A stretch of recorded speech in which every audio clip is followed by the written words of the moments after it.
Assalamualaikum. Ketemu lagi di channel YouTube aku Eri. Di video kali ini aku mau membahas tentang baby blues.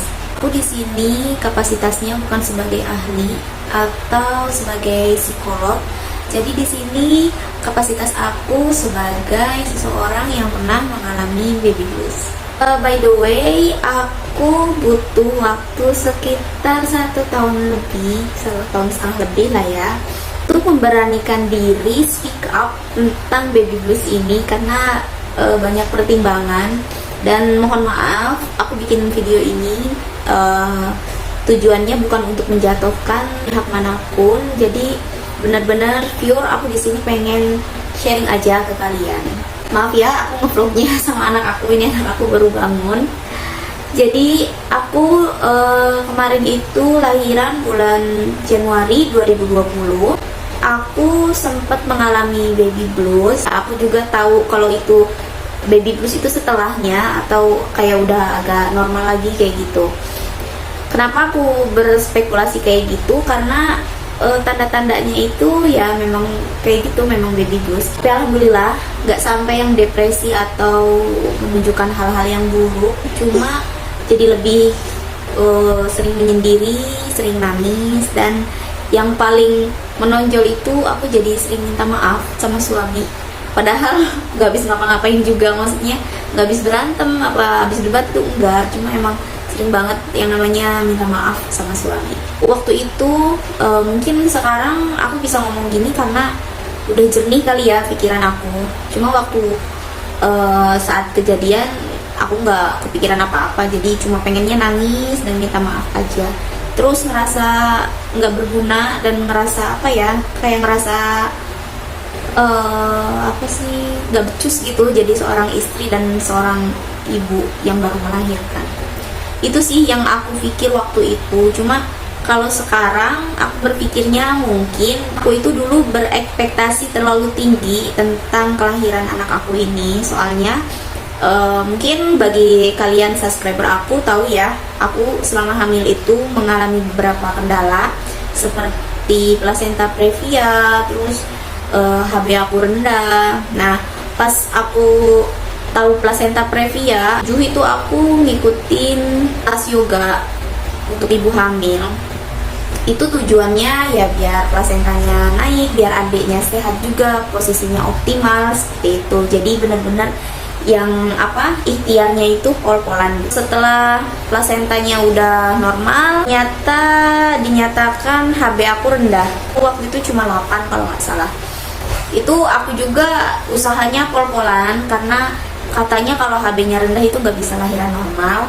Jadi aku minum jus beet, makan hati sapi, makan hati ayam, pokoknya buah naga kayak gitu. Pokoknya apapun yang bisa membantu HB aku normal itu semua aku upayain gitu loh, biar bisa lahiran normal. Nah ternyata di minggu ke-40 aku belum ngerasain mules. Akhirnya aku pijat induksi. Setelah pijat induksi ternyata aku kayak keluar lendir, beban aku kayak rembes. Itu Senin sampai hari Jumat. Jadi ketuban aku rembes, tapi dicek belum ada pembukaan. Akhirnya aku ke rumah sakit dan ternyata harus dilakukan tindakan sesar.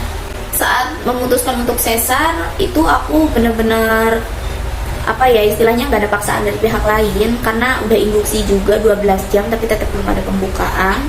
Jadi itu benar-benar kesadaran aku dan hasil diskusi aku dengan suami juga. Jadi nggak terlalu maksa banget kan, kalau kondisinya udah seperti itu ya udahlah dijalanin aja.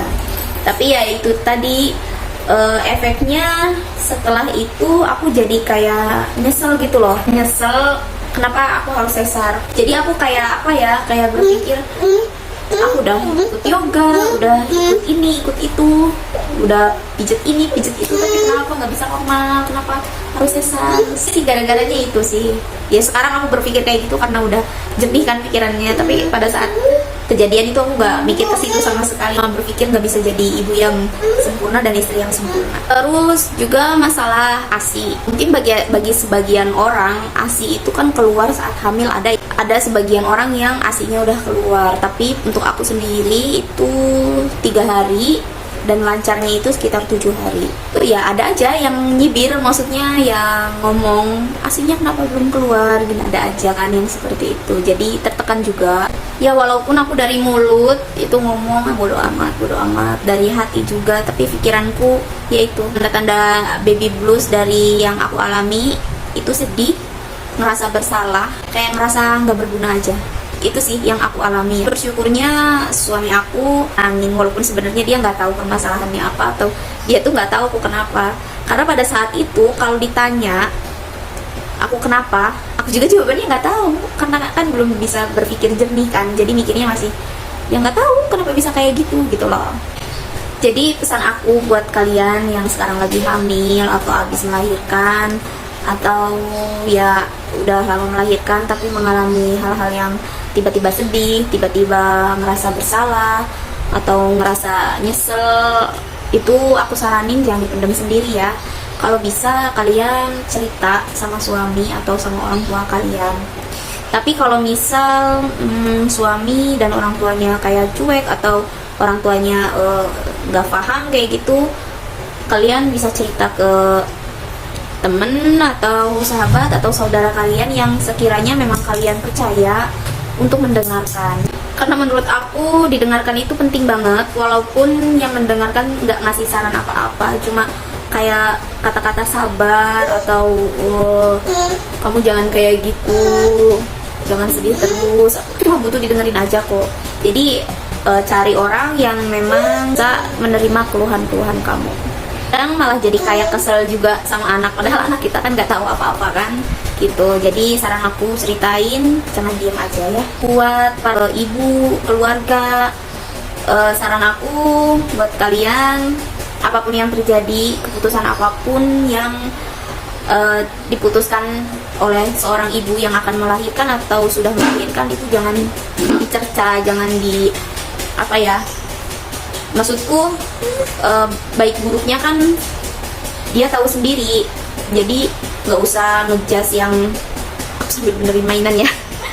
Jadi nggak usah ngejudge yang gimana ya, kok kamu milih sesar sih, gak nunggu mules, kok kamu nggak lahiran normal aja sih, ih kebanyakan duit ya sesar. Ya Allah bu, kita juga pengennya normal, tapi kan keadaan kan nggak tahu kan keadaannya kayak gimana gitu. Terus masalah ASI juga, mau ASInya udah seminggu nggak keluar, udah 2 minggu nggak keluar, baiknya kan ngasih saran, bukan nanya kenapa. Kalau nanya kenapa ya kita juga kan nggak tahu, ya kan.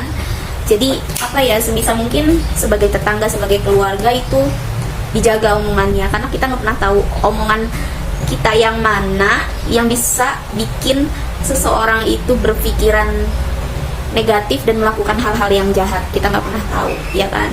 Untuk para suami, dengerin ya curhatan istri kalian, apalagi pasca melahirkan.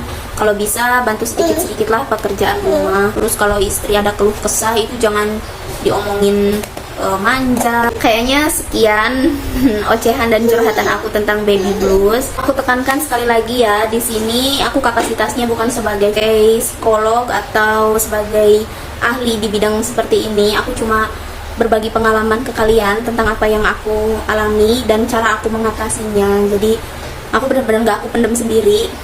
Suamiku adalah segala curhatan aku saat aku pasca melahirkan itu. Jadi buat kalian yang sekarang sedang mengalaminya tanpa sadar, aku yakin sih kalian gak sadar sedang mengalami ini. Kalian sekarang itu cuma ngerasain kayak lelah, kesel, atau nyesel, capek, terus sedih, terus ngerasa gak berguna juga.